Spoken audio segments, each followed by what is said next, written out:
देश के लोग अब सस्ती दरों पर एसी क्लास डिब्बे में रेल के सफर का आनंद ले सकेंगे। भारतीय रेलवे ने AC3 इकोनॉमी क्लास का किराया तय कर दिया है। लोगों को इस सेवा की ओर आकर्षित करने के लिए इसका किराया AC3 डिब्बों से कम रखा गया है। सरकार ने हालांकि AC3 इकोनॉमी क्लास के किराए की घोषणा नहीं की है, लेकिन सूत्रों का कहना है कि इसका किराया AC3 क्लास के किराए से करीब 8% कम रखा गया है, जिससे स्लीपर क्लास में यात्रा करने वाले लोग इस नई श्रेणी के डिब्बों की ओर आकर्षित हो सकेंगे। जानकारी के मुताबिक पंजाब की कपूरथला रेल कोच फैक्ट्री में AC3 इकोनॉमी क्लास के 50 कोच तैयार किए गए हैं। ये कोच देश भर में अलग अलग रेलवे जोन में भेजे गए हैं। रेलवे की योजना इस साल ऐसे 800 कोच तैयार करने की है।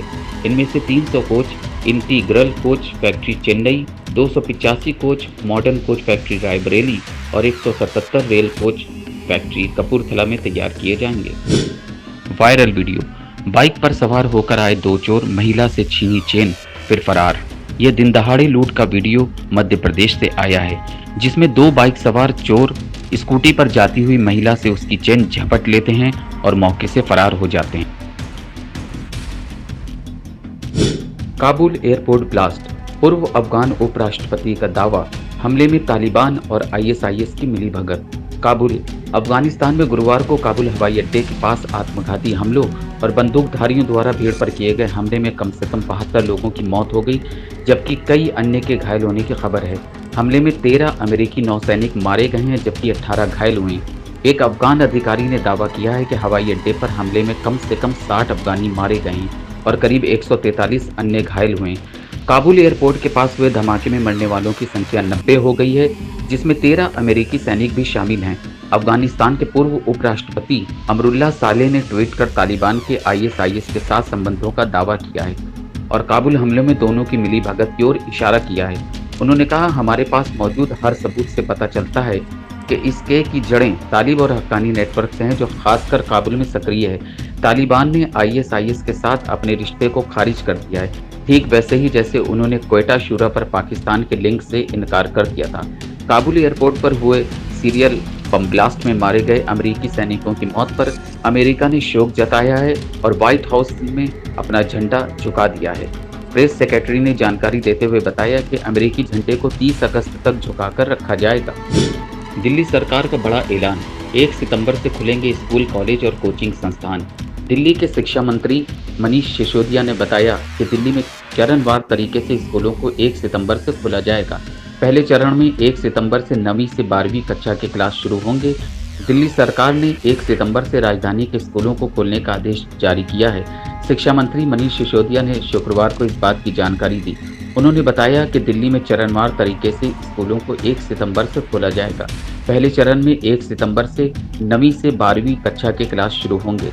इसके बाद 8 सितंबर से 6ठी से 8वीं कक्षा के क्लास शुरू किए जाएंगे। अभी प्राइमरी स्कूलों को खोलने का कोई निर्णय नहीं हुआ है। इसके अलावा सभी कोचिंग संस्थानों को भी संचालन की अनुमति होगी। बता दें कि यह फैसला स्कूल खोलने के लिए बनाई गई एक्सपर्ट कमेटी की राय को देखते हुए लिया गया है। एक्सपर्ट कमेटी ने सुझाव दिया है कि अब राजधानी में धीरे धीरे स्कूल खोले जाने चाहिए। सबसे पहले बड़े बच्चों की कक्षाएं खोली जाएं, उसके बाद मिडिल और फिर प्राइमरी कक्षाएं खोली जाएं। सरकार ने स्कूलों को खोलने के साथ ही कोरोना गाइडलाइन का सख्ती से पालन करने के आदेश जारी किए हैं, जो सभी स्कूलों को लागू करना होगा। केजरीवाल शुरू करेंगे देश का मेंटोर कार्यक्रम, सोनू सूद होंगे ब्रांड एम्बेसडर। सीएम केजरीवाल ने सोनू सूद से मुलाकात के बाद एक प्रेस कॉन्फ्रेंस की, जिसमें उन्होंने बताया कि दिल्ली सरकार देश का मेंटोर नाम से एक कार्यक्रम शुरू करने जा रही है, जिसके ब्रांड एम्बेसडर सोनू सूद होंगे। फिल्म अभिनेता सोनू सूद शुक्रवार सुबह दिल्ली के मुख्यमंत्री अरविंद केजरीवाल से मिले। इस दौरान उप मुख्यमंत्री मनीष सिसोदिया, राघव चड्ढा व अन्य भी मौजूद रहे। अभिनेता सोनू सूद और केजरीवाल की ये बैठक बेहद खास मकसद से हुई है। दरअसल दिल्ली सरकार देश का मेंटोर नाम से एक कार्यक्रम शुरू कर रही है, जिसके ब्रांड एम्बेसडर सोनू सूद होंगे।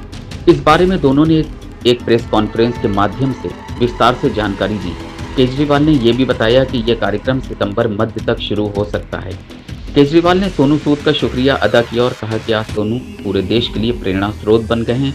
लोग इन्हें सोशल मीडिया के तमाम माध्यमों के जरिए और इनके घर पहुंचकर मदद मांगते हैं।